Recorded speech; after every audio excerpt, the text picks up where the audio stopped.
You have been bored today, stuck in traffic, waiting in a line that wouldn't move, staring at a clock, willing the minutes to pass faster.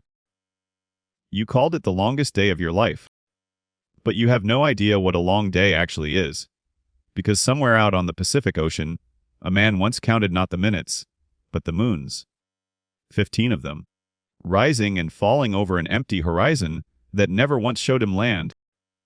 His name was José Salvador Alvarenga, and the real answer to how a human being survives that goes much deeper than luck. It starts on a beach in Costa Azul, Mexico. November 17, 2012. Alvarenga was a shark fisherman, 30-plus years old, weathered, quick with a laugh, part of a rough crew of deep sea men who called themselves Los Tiburoneros, the shark hunters.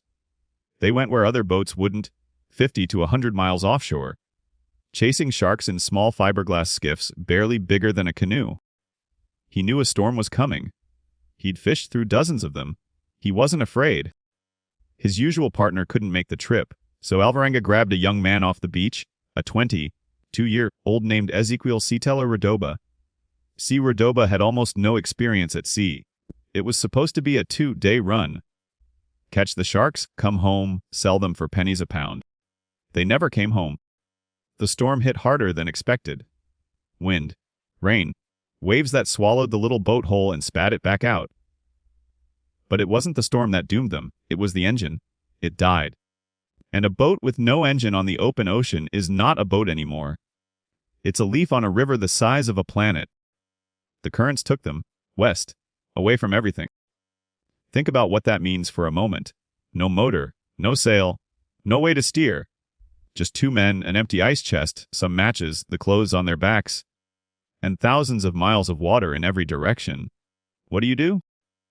You survive one problem at a time. That's what your brain is built to do. The first enemy was thirst. For a full week, no rain fell. Alvarenga later said his tongue swelled so large he could barely speak. They drank their own urine to stay alive. And then, when they were near the edge, the rains came.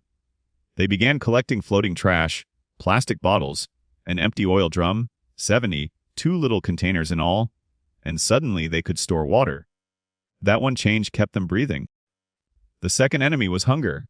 There was no food, so Alvarenga used his hands. He snatched fish from the water. He grabbed sea turtles and cracked them open. He caught seabirds that landed on the boat, tore them apart, ate them raw. He drank the blood of turtles when there was nothing else.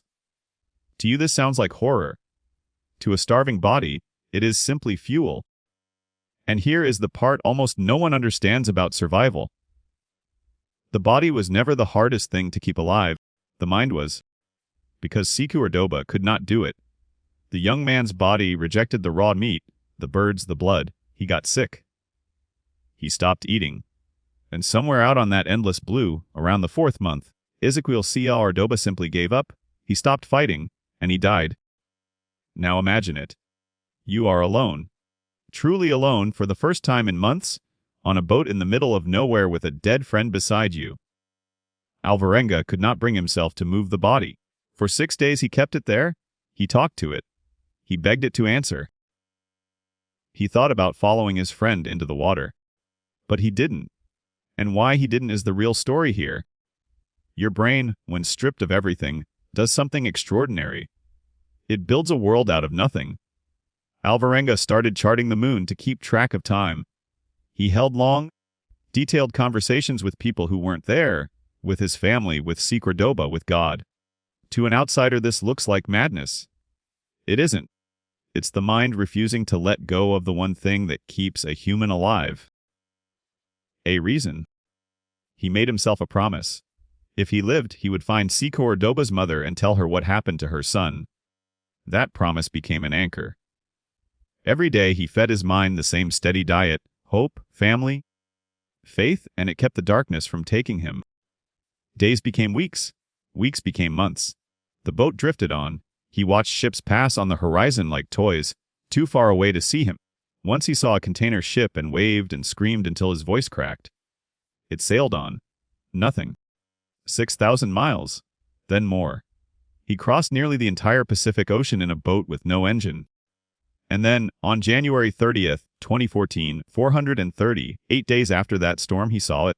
Green, a line of palm trees land. He had washed up against a tiny atoll in the Marshall Islands, on the far side of the world from where he began. He threw himself into the water and swam to shore, naked, clutching a small knife, barely able to stand. A local couple found a wild, bearded, swollen, ankled stranger stumbling out of the sea, speaking a language they didn't know. He had survived the longest documented sea survival in modern history. And here is the counterintuitive twist. When the story hit the news, the world didn't celebrate him. It doubted him. Reporters called him a liar. It seemed impossible that any man could last that long. Alvarenga, exhausted and half-broken, began calling the journalists who wouldn't believe him las cucarachas, the cockroaches. But then the scientists checked. Oceanographers at the University of Hawaii ran the numbers. The ocean currents, the buoy data, the weather models, they all matched.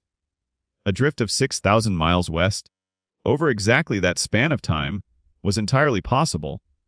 The impossible man had been telling the truth all along. And he kept the other promise too. He found Ezequiel C. Cordoba's mother. He sat with her. He told her about her son. So what does this leave you with? Not a story about the ocean. A story about you. Because the thing that kept Alvarenga alive was not his strong arms or his fisherman's tricks, though those mattered. It was a mind that refused to stop building reasons to see tomorrow. His body ate raw turtle. His mind ate hope. And of the two, it was the second meal that saved him. You carry that same machinery. The same stubborn engine that turns a promise into a lifeline, that conjures a future out of an empty horizon. You just rarely need it, so you never notice it's there. Alvarenga did.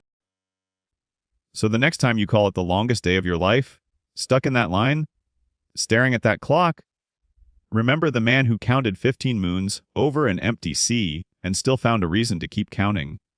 Your longest day is his shortest. And somewhere inside you sits the exact same reason to keep going. Waiting for the day you finally need it.